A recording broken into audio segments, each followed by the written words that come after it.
Según Alberto Díaz Calleros, el federalismo debe ser entendido primordialmente como un mecanismo institucional de resolución de controversias entre regiones heterogéneas.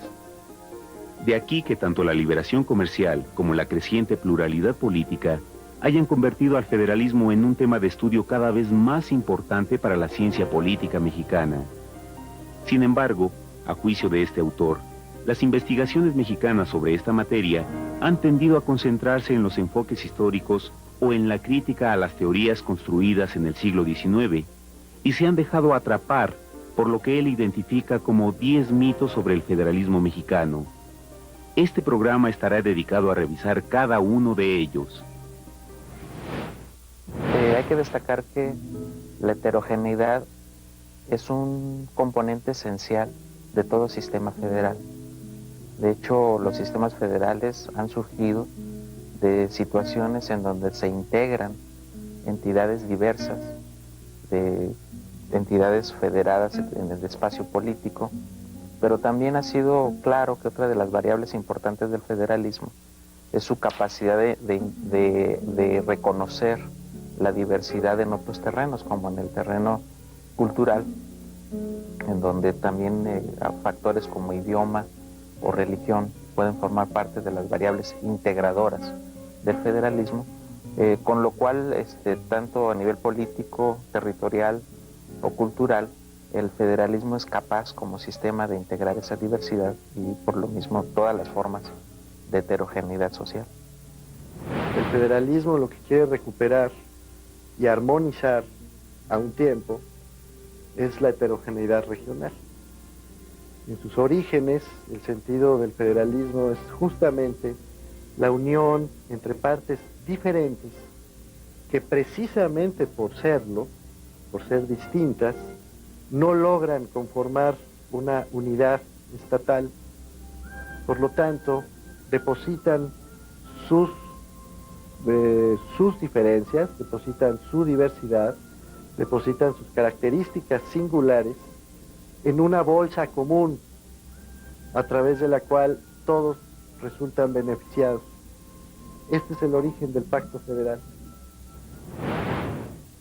El primer mito, según Díaz Calleros, es que el centralismo es una característica inmutable y ancestral en México, por lo que el federalismo es un sistema ajeno a nuestras tradiciones. No es un mito. El centralismo ha sido una realidad palpable y ha sido incluso tan palpable que ha producido durante muchos años efectos concretos, incluso en la calidad de vida de los mexicanos. Cuando algo se vuelve así de tangible, no merece ser considerado como un mito. Yo creo que, bueno, que aquí lo que hay que recordar es un poco la historia de cómo se construyeron los federalismos en América Latina. Creo que es propio de la constitución de estos estados en el siglo XIX, que era necesario de alguna manera concentrar una autoridad porque los poderes regionales, los caciques locales tenían demasiada fuerza y como como bien dicen los historiadores, era una lucha entre las provincias y el centro que desembocó en la adopción de este sistema federal. Entonces, en lo político fue funcional adoptar este sistema que, por cierto, ya existía en otros países. Yo creo que hay una raíz histórica profunda que nos explica buena parte de las tendencias al centralismo en nuestro país. Yo creo que esto no depende incluso de un sistema o de un arreglo institucional político. Esto depende fundamentalmente de una raíz histórica. Es evidente que incluso las culturas prehispánicas, ¿verdad?, en esta región, a diferencia de otras regiones del continente, constituyeron grandes imperios con una característica de fuerte centralización. Esto además se vio reforzado en el proceso de la conquista ante, bueno, una idea de cómo mantener el gobierno y el control de los territorios conquistados que venía de España, y que evidentemente, dada la característica de una fuerte riqueza en las culturas que se tenía, en el caso mexicano fundamentalmente y en el caso peruano posiblemente también, se fortaleció la idea de centralizar este sistema. Entonces, por ambos lados, digamos, nos viene una herencia centralista muy fuerte. El segundo mito propuesto por Díaz Calleros es que el federalismo es un tema de debate debido a la llegada al poder de los partidos de oposición en algunos estados. Díaz Calleros agrega, esto es parcialmente cierto, pero no pueden dejar de considerarse otros factores como la globalización, la revolución de las comunicaciones o la democratización general del sistema político para comprender la importancia reciente del federalismo mexicano. Es indudable que esta novedad de la pluralidad política naturalmente ha recuperado las instituciones locales y por supuesto le ha dado un estatus político y un estatus incluso social muy diferente a las instituciones políticas de los estados. Todo eso es cierto, pero al mismo tiempo hay que tener presente que entre la formalidad de las instituciones y la fuerza política de los propios partidos políticos puede haber diferencias.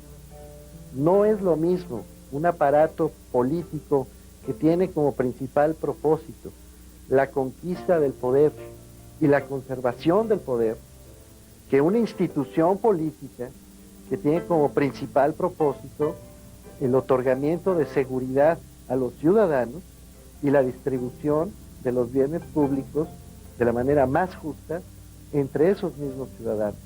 Se trata de propósitos ciertamente diferentes, que con frecuencia entran entre ellos en conflicto. Hay problemas de cultura política plenamente internalizados en la sociedad mexicana, que no con nuevos partidos en el poder necesariamente se van a resolver. Creo que la pluralidad política es una condición necesaria para profundizar la descentralización y recobrar la vida federal, pero no es una condición suficiente. Se requerirá de un proceso más complejo y más largo. ¿En qué baso este argumento? Bueno, fundamentalmente, cuando nosotros analizamos en algún municipio que lleva, digamos, unos 10 o 12 años en manos de un partido de oposición, pero que ha permanecido este partido durante esa época, de pronto a los 12 años se empieza a parecer mucho a la vieja historia. Vemos que surgen estructuras corporativas para garantizar la comunicación con la sociedad, para garantizar el voto, estructuras clientelares, de experiencias que iniciaron siendo muy ciudadanas, muy frescas, digamos, en términos del modelo anterior, pero que en la medida que pasa el tiempo empiezan a repetir ciertos esquemas. Yo no diría que recobran plenamente el viejo modelo, pero es evidente que sí recuperan buena parte de la esencia de la relación política institucional del viejo modelo. antes de terminar la década de los 80, en el 89, un partido de oposición, que es el Partido de Acción Nacional, pues gana el primer estado, que es Baja California. A partir de ahí comienza un proceso con un ritmo muy fuerte de alternancia política, fundamentalmente primero en los municipios del país y luego en los estados.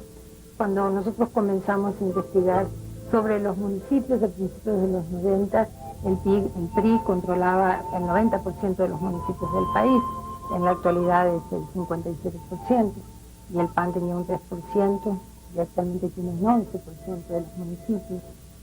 El PRD también tenía aproximadamente ese porcentaje y tiene más del 11%. Creo que el que más ha crecido numéricamente en espacios ha sido el PRD.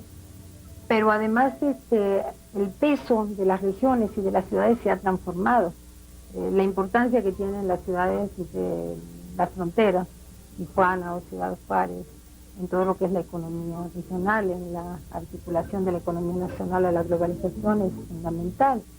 Y en el país en este momento tenemos más de una docena de capitales gobernadas por la oposición, que ha modificado la relación de fuerzas internas entre los estados, la federación y los municipios.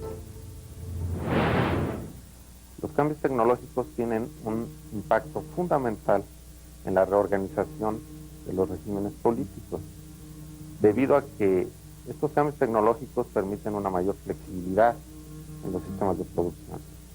Las cadenas de concentración industrial y de integración vertical, que antes eran la base de crecimiento de una región, hoy en día ya no son los factores competitivos más importantes, sino es más bien la sobreespecialización. Sobreespecialización que se logra en muchos de los casos con tecnologías muy flexibles y en ocasiones muy baratas.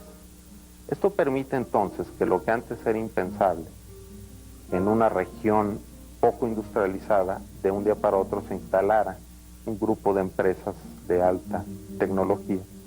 Hoy en día es posible.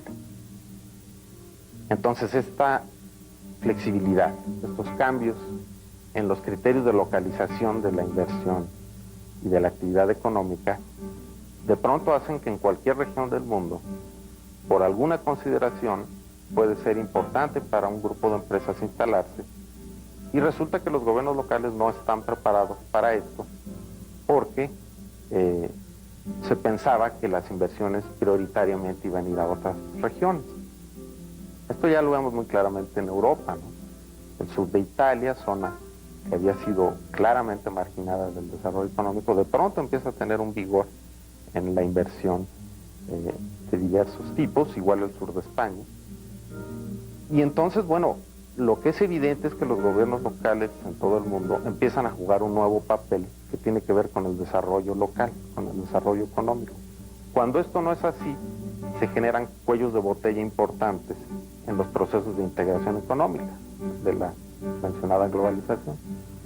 El caso de México en este sentido es claro que los gobiernos locales son débiles, ¿verdad?, para poder articular los procesos de empresarialidad local necesarios para vigorizar el desarrollo local y poder aprovechar las oportunidades de un nuevo modelo de desarrollo económico. Entonces, ahí está un nuevo papel que los gobiernos locales comienzan a tener desde la perspectiva económica. Los procesos de globalización económica que lo que permiten es desterritorializar también muchas partes del proceso productivo y que llevan a que los centros que tradicionalmente fueron los centros de la economía nacional importantes deban compartir esa importancia con otras ciudades menores. Es el caso de las tres grandes áreas metropolitanas, ¿no? Es cierto que en su conjunto todavía es muy importante lo que aportan a la economía nacional, porque aportan el 44% del Producto Interno las tres juntas. Sin embargo, si uno ve en términos de población, particularmente en el caso de la zona metropolitana de la Ciudad de México, el peso que tiene respecto al territorio nacional es menor que el que tenía en los años 80. En los años 80, el 25% de la población del país llegó a vivir en la zona metropolitana. Hoy esa proporción representa alrededor del 18%. Y en la Ciudad de México, el Distrito Federal particularmente, pierde población proporcionalmente en relación con el conjunto de la zona metropolitana. Es cierto que es una descentralización que en gran medida también se da aún en el interior de la región centro del país, ¿no? Pero de todas maneras implica transformaciones de las regiones muy, muy fuertes, ¿no? Que jamás hubiésemos pensado que iban a ocurrir en el pasado.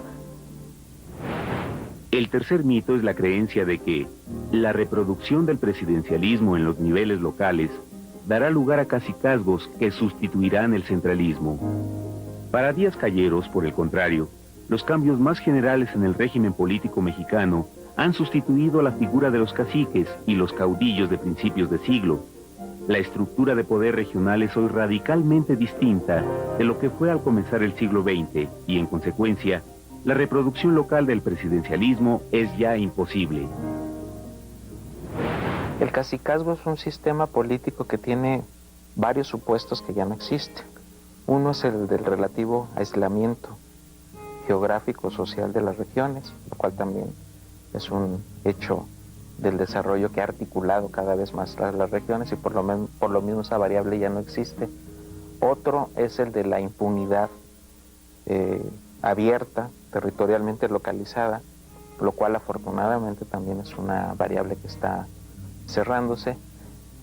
Y finalmente el otro es un sistema de poder construido como si fuera una pequeña esfera, todo contenido en una región, lo cual también ha variado y que al cual le podemos dar factores adicionales como es el propio desarrollo de la ciudadanía en todas las regiones del país. Por lo mismo esta figura política simplemente carece ya de las condiciones para reproducirse. Yo estoy de acuerdo con Díaz Calleros en que nuestro México ya no es el México donde los caciques son los que van a recuperar el poder o a acaparar el poder que llegue a las regiones. Pero no estoy de acuerdo realmente con él en el hecho de que hay una especie de proceso mecánico donde ya México está en una situación en la que todo espacio descentralizado va a ser recuperado por los grupos sociales locales en situaciones de cogestión, gobiernos ciudadanos, etc. Eso, en principio, debería ser la tendencia, pero yo creo que hay que ser muy cauteloso. Es decir, dicho de otra forma, Díaz Calleros, al desmontar el mito de que hoy en día nuestro país se llenaría de caciques y descentralizamos, produce un nuevo mito, que es el mito de que toda descentralización fortalece la democracia local en México. Yo creo que no es ninguno de los dos escenarios. Yo creo que a lo que estamos ahí expuestos es a una gran diversidad de situaciones y de regiones. Tenemos regiones en este país, a estas alturas del tercer milenio, de inicio casi del tercer milenio, de fuertes cacicazgos, como los veíamos prácticamente hace 70 años en este país. En todos los países, aunque ciertamente depende de su propio desarrollo, pero en todos los países hay, digamos, distintos momentos históricos conviviendo en un solo presente. No es verdad que un país sea siempre completamente moderno, ni tampoco es cierto que sea completamente atrasado. Hay convivencia de distintos momentos, insisto, en un solo presente. En este sentido, a medida que los países van logrando resolver sus problemas y van logrando establecer vías institucionales para que esos mismos problemas ya no se vuelvan a presentar, es decir, que no tengan que estar inventando el hilo negro en cada una de las ocasiones, ciertamente hay una mayor tendencia hacia alguno de esos momentos. Normalmente, por supuesto, hacia el momento, digamos, más moderno, siempre colocando con muchas pinzas esta expresión. A mí me parece clarísimo que mientras haya zonas de atraso en términos de pésimo ingreso, mientras haya zonas de alta marginación social, mientras haya zonas en donde los problemas básicos de la sobrevivencia más elemental no sean solucionables, no tengan vías viables para ser resueltos, en esas zonas evidentemente se van a reproducir fenómenos de cacicazgo. El cuarto mito planteado por el autor es el que establece que el federalismo solo se entiende desde las regiones. Para Díaz Calleros, la idea de que el federalismo es sobre todo una reivindicación de las regiones frente al centro carece de sustento. En realidad, el federalismo interesa también al propio gobierno federal. El sistema federal no es solamente la unión de visiones regionales. El sistema federal es un sistema que integra una nación, integra un estado, y en esa medida es un sistema, como está muy claro en toda la literatura sobre los clásicos del federalismo, es un sistema dual, y en esa medida la dimensión nacional del todo del estado, territorio, sociedad, instituciones, es una visión necesaria y un supuesto fundamental de todo sistema federal. Lo importante aquí es que el gobierno federal, el gobierno central, tiene unas funciones que cumplir que solo las puede cumplir el gobierno central, como son funciones compensatorias, para que las partes no vivan en un contexto de desigualdad regional, de desigualdad estatal, municipal. Le corresponde justamente al gobierno federal cumplir una función muy importante, que es compensar entre los que más tienen para poderle traspasar a los que menos tienen. Otra función es la subsidiariedad. Hay municipios que nunca van a poder cumplir con las funciones las competencias que le asigna el artículo constitucional 115, pero tampoco la van a poder cumplir los estados muchas veces. Entonces le corresponde a la federación cumplir. Y en ese sentido, pues tenemos una federación que concentra la mayor parte del gasto público. Es necesario que el gobierno federal efectivamente juegue un papel importante para reconvertirse.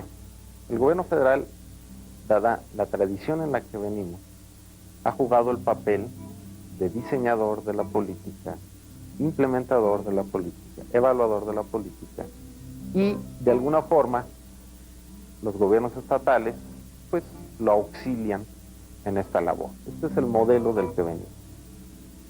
Pero a lo que tenemos que ir es a que el gobierno federal se reconvierta, diseñando conjuntamente con los gobiernos subnacionales las políticas, dejando la mayor parte de la implementación de la política a los gobiernos subnacionales y evaluando conjuntamente con ellos las acciones. Entonces, el problema no es más grave de lo que aparenta. No se trata de que el gobierno federal en México ceda más espacios a los gobiernos subnacionales.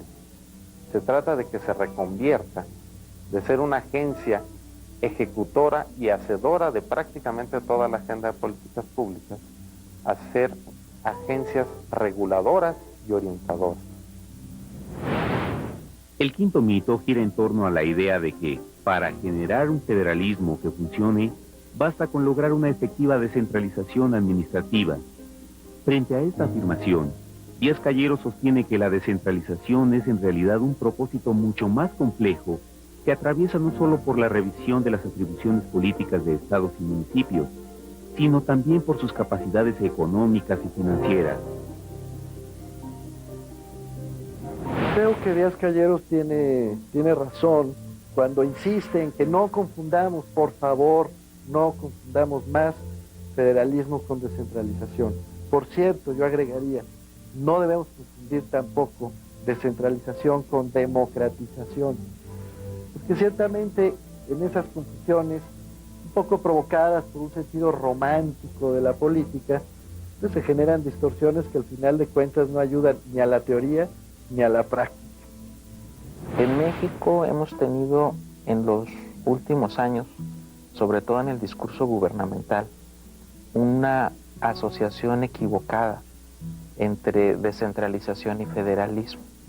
Pareciera que simplemente con la transferencia de mayores funciones o servicios a los estados se consolida un sistema federal. Esto es un error. El sistema federal está distorsionado por dos variables.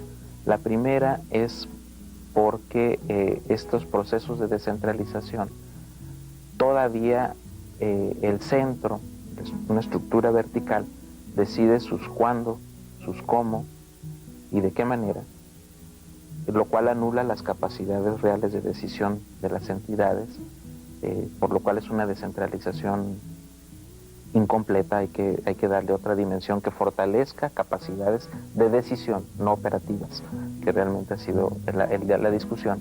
Y la otra parte, que es todavía más importante, es que la descentralización no es un proceso que sustituya lo que es la esencia del sistema federal, que es una relación política compartida de definición de las políticas nacionales entre las entidades federadas y el centro. Yo he defendido varias veces que a todo proceso de descentralización, sea este político o sea administrativo, corresponde un fenómeno de concentración de decisiones más o menos equivalente. La descentralización nunca se da por completo. Es decir, cuando se descentralizan funciones, cuando se descentralizan recursos, cuando se descentralizan atribuciones, en realidad la entidad gubernamental, el gobierno nacional en este caso, que toma esa decisión, conserva para sí una parte del control de esas decisiones, así sea en el nivel normativo. Por lo tanto, siempre hay un juego, digamos, de toma y daca, mientras que en el ámbito de la construcción del federalismo se trata de una cosa completamente diferente. Se creó el mito de que una buena descentralización administrativa resolvía el problema, debido a que se tenía y se sigue teniendo desafortunadamente la concepción de que el aparato gubernamental es un aparato monolítico, una especie de maquinaria, de gran maquinaria, donde en la medida que nosotros hacemos los ajustes adecuados a esa maquinaria, pues la maquinaria funciona de la forma que teníamos prevista. Tenemos por eso los planes, porque nos creemos capaces de modificar el aparato gubernamental en el momento que nos lo propongamos. Sin embargo, este es un mito. El aparato gubernamental como tal no existe. Lo que existe es una red de agencias gubernamentales diversas que tienen conflictos algunas veces en el mismo sentido, otras veces claramente contrapuestos, y sin embargo son necesarias para el conjunto de la acción gubernamental. Es decir, el Estado como ente y el aparato gubernamental tienen que absorber las contradicciones del conjunto social, las contradicciones del desarrollo económico con costos sociales, compensar costos sociales teniendo costos de ineficiencia económica, etcétera, etcétera. Es decir, es un juego difícil.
Díaz Callero sostiene que no es posible, entre los 10 mitos que denuncia, afirmar que el federalismo puede sostenerse sin democracia.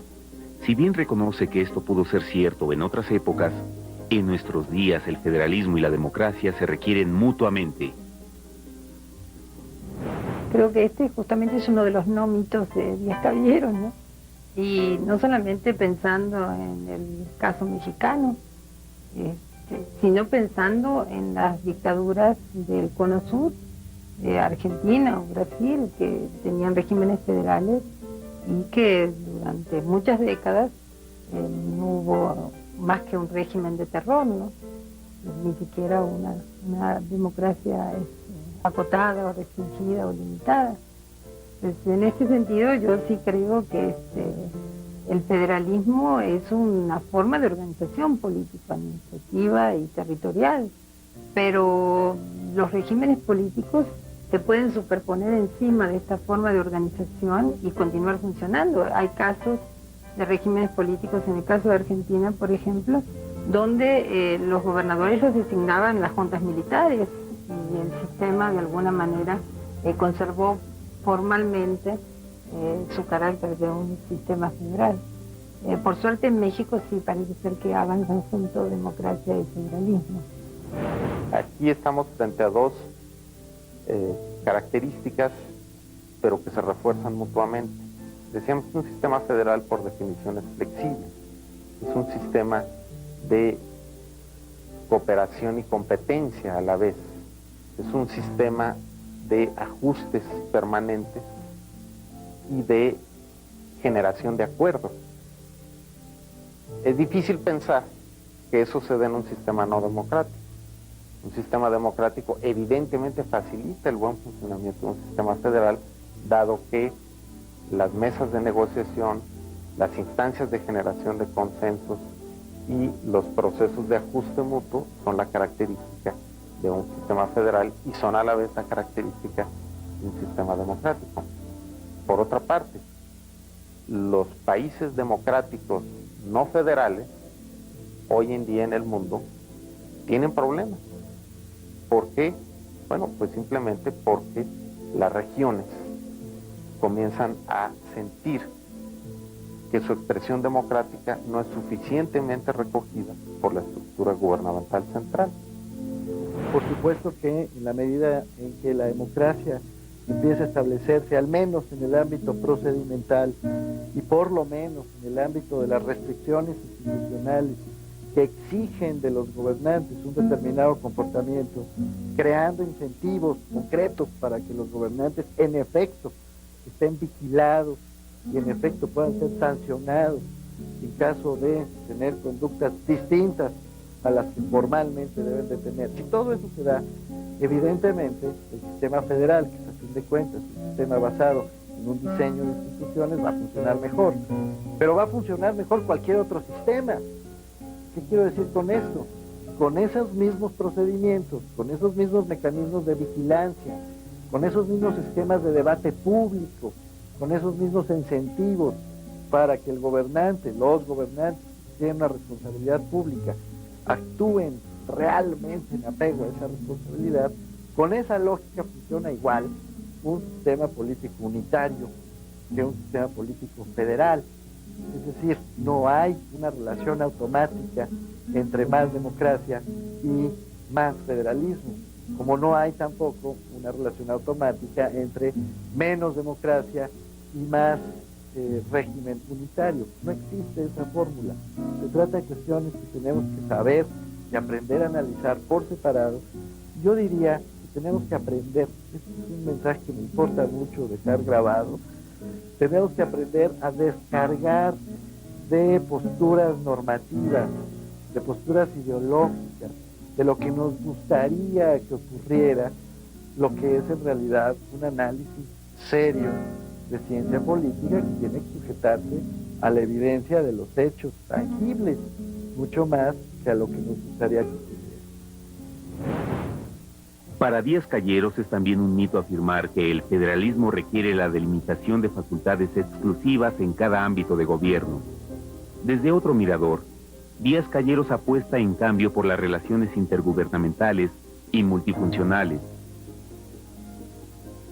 Efectivamente, cada vez es más difícil pensar que la distribución de funciones por niveles de gobierno pueda llegar a lo que son zonas exclusivas de acción. Esto rigidiza mucho el sistema federal. Durante muchos años el planteamiento de quienes están a favor del federalismo, y todavía hasta nuestros días es parte de las discusiones que hoy mismo están vigentes y que muy probablemente lo estarán también mañana, ha tenido que ver con una lógica que puede llamarse la competencia por las competencias. Es decir, la idea según la cual lo más importante para el federalismo es pelearle al gobierno nacional mayores competencias para los gobiernos de los estados, mientras que los municipios, reproduciendo esa misma lógica, establecen también una competencia feroz por tener mayores competencias jurídicas. En fin, es un juego de palabras que lo que quiere expresar es en realidad una visión muy formalista, muy rígida de la idea del federalismo, según la cual si yo tengo más atribuciones formalmente asignadas en la Constitución y más funciones y atribuciones formalmente asignadas en mis leyes, voy a tener por necesidad más poder, más capacidad de decisión y mayores recursos para enfrentar los problemas. Esto no ha sido necesariamente así. En cierto sentido hay que comprender por qué en nuestra coyuntura constructiva del federalismo, si le llamamos así estos años que estamos viviendo, los estados y los municipios han reivindicado la necesidad de espacios exclusivos. Y esto pues, nos lleva a esta parcialización, a una especie de segmentación, una trayectoria en esa dirección. Y digo comprender para ubicar que es una necesidad de existencia de estas instituciones, definir un entorno propio, cuando habían sido instituciones permanentemente subordinadas. Entonces suena consistente, es parte de la trayectoria de consolidación institucional, reivindicar estos espacios propios a partir de funciones. Lo cierto es de que este modelo nos llevaría a una segmentación que desde el lado de las políticas públicas es inviable, en términos de que ninguna política pública ya puede resolverse en este espacio segmentado. Crecientemente hay una necesidad de articulación y por la naturaleza misma de las políticas públicas, pensemos cualquiera, ecología, educación, seguridad pública, salud, vivienda, no pueden tener desarrollo económico, no pueden tener salidas única y exclusivamente locales o única y exclusivamente nacionales. Hay una necesidad de articulación. Y del otro lado, este modelo de segmentación pues, nos llevaría a un problema que también hay que destacar de la situación mexicana, que es la heterogeneidad regional y la heterogeneidad de las capacidades de las instituciones regionales.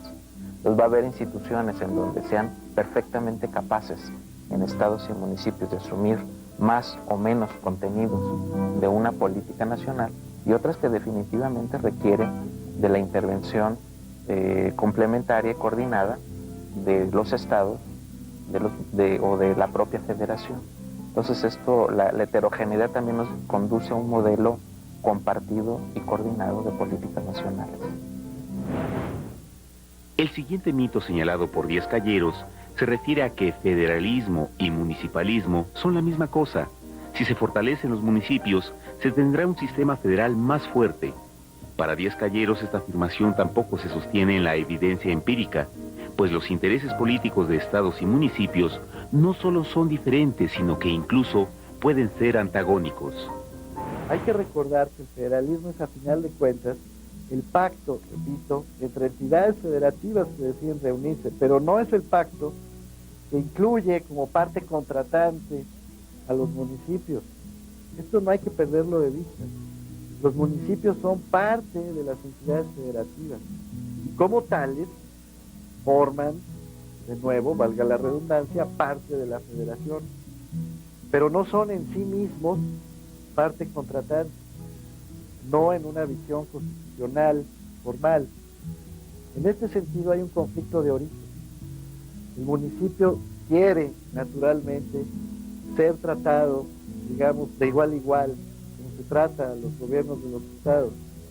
Y evidentemente esto genera muy severas dificultades y no pocos conflictos entre esa instancia y los propios gobiernos estatales. La historia del conflicto político mexicano durante prácticamente todo el siglo XIX es una historia que está en buena medida motivada por las dificultades de los caciques regionales por controlar justamente a los municipios de sus ámbitos de poder.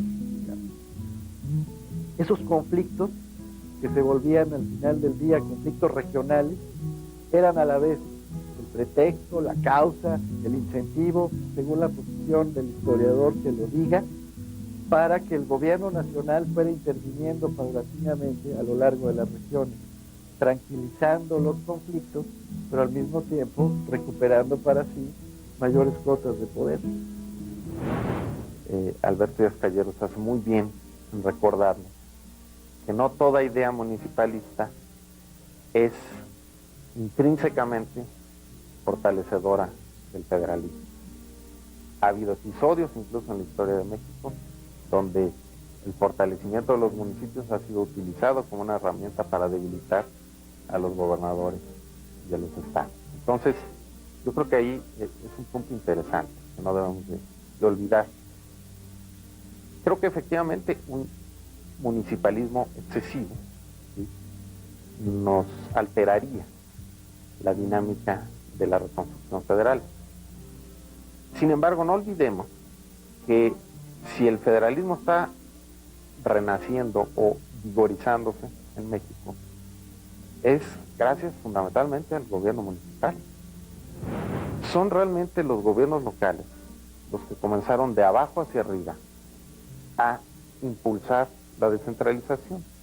De hecho, Tonatiuh Guillén habla muy acertadamente de una descentralización de facto que se da en este país. No hubo mayores acuerdos legales, reformas constitucionales, y sin embargo la descentralización arrancó, y arrancó cuando los municipios decidieron que arrancar. Claro, no podemos pensar en una decisión racional, organizada, fue más bien un proceso espontáneo. Yo esto insisto en plantearlo metafóricamente como la hierba, ¿no? Nadie se da cuenta cuándo empezó, nadie se da cuenta cómo surgió, pero cada vez está más grande, cada vez es un proceso más intenso. Entonces, eso es lo que sucedió realmente acá. Los gobiernos municipales han sido, en esta historia reciente de México, los activadores del federalismo. La Constitución le define al municipio un conjunto de competencias muy precisas, no hacia los estados. Entonces, los estados en cierta medida también se toman la atribución de decidir cuáles son las competencias que sí traspasan y cuáles son las que ellos concentran. Es decir, Yo creo que lo mismo que hace el gobierno federal con el estatal lo hace el Estado con el municipio. Es una cadena de jerarquías, cuando el federalismo no debiera ser eso, debiera ser una relación entre partes iguales con una autoridad suprema que garantizara justamente la diversidad en la unidad, ¿no es cierto? Nosotros los municipalistas pensamos de que el municipio tiene que cumplir un rol fundamental en el federalismo y lo que se quiere es establecer una relación diferente entre el gobierno y la ciudadanía. Porque el municipio, como ya se dijo hasta el cansancio, es la autoridad más próxima de la ciudadanía. Es aquella a la que la ciudadanía recurre para todo lo que está vinculado con su vida cotidiana y también con sus actividades productivas. No hay que olvidar que al final de cuentas, formalmente hablando, la autoridad máxima en un municipio no es el presidente municipal, sino precisamente la reunión de la autoridad local concentrada en el ayuntamiento, en ese cuerpo colegiado. Lo que ha cambiado entonces no es tanto las características originales de ese diseño, cuanto el contexto en el que ese diseño se da. Y en este sentido, creo que vale la pena agregar que, de nuevo, la posibilidad de recuperar la fuerza de la pluralidad y colocarla en cada uno de los municipios para que los propios ayuntamientos empiecen a recuperar su sentido original, me parece absolutamente central para el futuro de esa instancia de gobierno. Para Díaz Calleros, también es un mito creer que el federalismo es simplemente una cuestión de dar más recursos financieros a los gobiernos locales. Desde su perspectiva, ese mito ha impedido estudiar con más profundidad las haciendas públicas locales, los sistemas de distribución de recursos entre regiones desiguales, la viabilidad económica y la solvencia financiera de largo plazo de los gobiernos locales.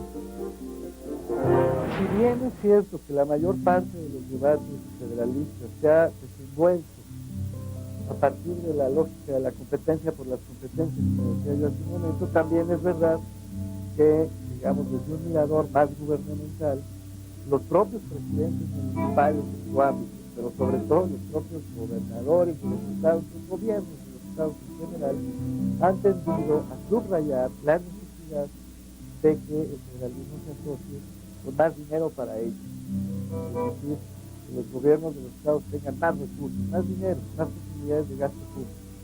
Y esa misma lógica la reproducen después los gobiernos municipales. Es muy frecuente ver, por ejemplo, que cada vez que se habla de fortalecimiento de la instancia municipal, tiende a desdoblarse la discusión, de un lado, por el reclamo de una mayor autonomía, entendida como más competencia jurídica, y del otro lado, como una mayor autonomía, entendida como más dinero para que yo lo pueda gastar, yo, alcalde de este municipio. Esa es una lógica muy fuerte en la dinámica política, por cierto, no solo de México, es un asunto que cruza prácticamente por todos los países occidentales. Y sin embargo, es evidente que si no viene asociada de una mejor capacidad de gestión gubernamental, si no está asociada con mejores mecanismos de información y de toma de decisiones, y de nuevo, si no está asociada con un ambiente en el que la sociedad finalmente beneficiaria de los programas gubernamentales o se hace mal quien los padece, si no viene asociado pues de una serie de decisiones alternativas, ese dinero puede estar muy mal gastado. Cuando vemos la experiencia de otros países que se han descentralizado, el mismo fenómeno se ha visto en gobiernos regionales y locales, que ante más disponibilidad de recursos, su instintiva reacción es crecer, tener más oficinas, tener más agencias, porque hay una cultura de gobierno en muchos lados, pero yo diría claramente en los países latinoamericanos, claramente en México, donde creemos que para tener un buen gobierno tenemos que tener muchas agencias de gobierno, muchos especialistas y muchos recursos. No necesariamente es así. Entonces, sería una lástima que lo que ya nos pasó en el nivel federal ahora nos pase en los niveles estatales y en los niveles locales, y dentro de 10 años estemos hablando de cómo reducir el tamaño, redimensionar los gobiernos estatales y los gobiernos locales. Entonces el problema no es solo el flujo de recursos, el problema es la dinámica en la que estos recursos van a fluir. Dada la estructura tan central del sistema político y gubernamental, y que una de sus manifestaciones aún vigentes, terriblemente claras, pues es el Sistema Nacional de Coordinación Fiscal. Si hay algún símbolo de los que todavía son inamovibles de esta estructura centralizada, pues es en el tema fiscal. Entonces sí hay que entender la trayectoria de reivindicación de nuevas maneras de redistribuir tanto potestades como recursos. Y en esta lógica es una trayectoria por la que necesariamente vamos a pasar. Lo que es cierto es que no hay que confundirla tampoco con federalismo. Esa es otra confusión que hemos tenido, y que lo que está en juego no es cuánto se transfiere a estados o municipios, sino esencialmente quiénes participan en la decisión de lo que se transfiere, cómo se construye la decisión. Y estos son las esencias de los acuerdos intergubernamentales que materializarían al nuevo sistema federal. Se habla de soluciones uniformes. Hay que redistribuir más recursos a estados y a municipios. ¿A qué estados? ¿A qué municipios? Estamos en un mosaico tan diverso de situaciones. En algunos estudios que yo he llevado a cabo de federalismo fiscal, tanto a nivel estatal como municipal, vemos que mientras para algún tipo de gobierno estatal o municipal más recursos significaron y potenciaron mucho sus capacidades de gobierno, para otros simplemente congestionaron sus administraciones precarias y generaron ineficiencia. Entonces, nos guste o no nos guste, para dar un paso adelante en la descentralización fiscal, tenemos que hacer un diagnóstico más claro de las haciendas estatales y municipales. Habrá algún tipo de municipios a los que hay que canalizarles más posibilidades de recaudación, pero hay otros donde eso sería inútil. En México ha habido una tradición, yo diría que muy negativa, que ve al municipio solo como una instancia de gasto público. Es decir, el gobierno nacional o los gobiernos de los estados le mandan un presupuesto determinado y el gobierno municipal tiene casi como única función gastarse. Por supuesto, que gastárselo con argumentos, digamos, socialmente justificables. Se trata del agua potable, de poner servicios urbanos, el alumbrado, el drenaje, las calles, los parques, todo eso está bien, pero eso es puro gasto público. Y es evidente que en la medida en que el país mismo tiene menos ingresos, pues los municipios van a poder gastar también mucho menos, y por lo tanto ahí hay una generación de un círculo vicioso en términos estrictamente fiscales. A mí me parece que es una visión que tiene que realizar cuidadosamente. Yo personalmente estoy convencido de que se trata de un ámbito de estudios que la ciencia política simplemente ha despreciado. El último mito se refiere a la creencia de que el federalismo no es preocupación de los individuos, sino de los gobiernos. Al contrario de esa afirmación, Díaz Callero sostiene que los costos de un mal funcionamiento del régimen federal son pagados directamente por los ciudadanos, mientras que sus aciertos inciden también de manera directa en su calidad de vida. El camino de participación más claro que tienen los ciudadanos es en su contribución, obviamente, al desarrollo de un sistema democrático, pero sobre todo, ya pensándolo de manera más instrumental, a la traducción de la diversidad social, de la agenda compleja de las sociedades municipales y las sociedades estatales, y su conversión a agenda pública local, estatal y nacional. Y esta posibilidad solamente la permite un sistema democrático, y solamente es permisible vía la intervención activa de los ciudadanos en esta traducción del interés social en la agenda gubernamentales. En la medida en que la pluralidad se ha venido construyendo paulatinamente en el país, esa mecánica del súbdito pasivo e irresponsable, yo creo sinceramente que sí se ha venido modificando por una dinámica de un ciudadano mucho más consciente, que comienza a preguntarse por lo menos, no solo quién le va a gobernar, sino en dónde le va a gobernar, de qué se trata el gobierno municipal que tengo enfrente, de qué se trata el gobierno del Estado, por qué es distinto del gobierno nacional, de qué me están hablando cuando me hablan de poderes legislativos. Comienza a formularse preguntas, porque al final del día la respuesta sobre la integración de esos poderes, pues la va teniendo la gente cada vez más gracias al ejercicio de su voto.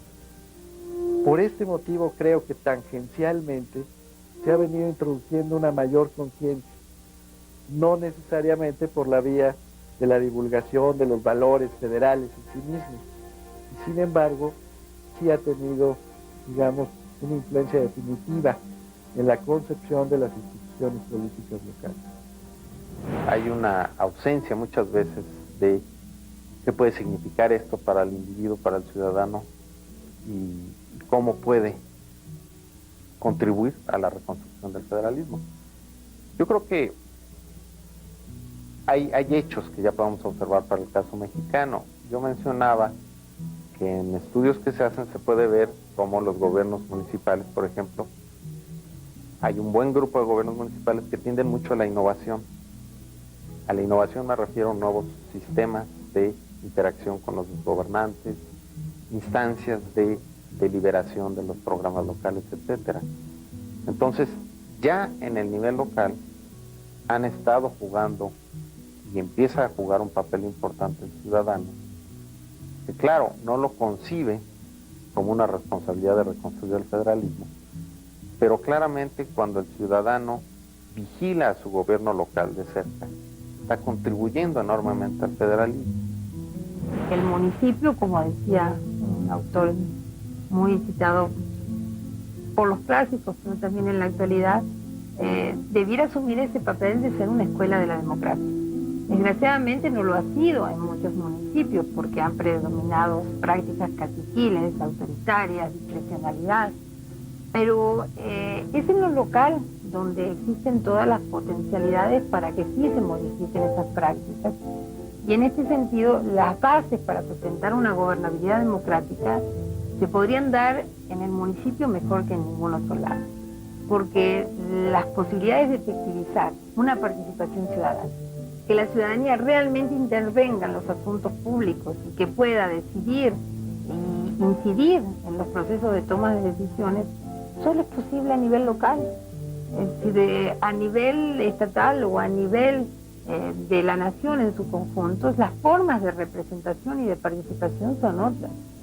Es decir, ahí hay que delegar en un representante las demandas o las posiciones que tenga la ciudadanía.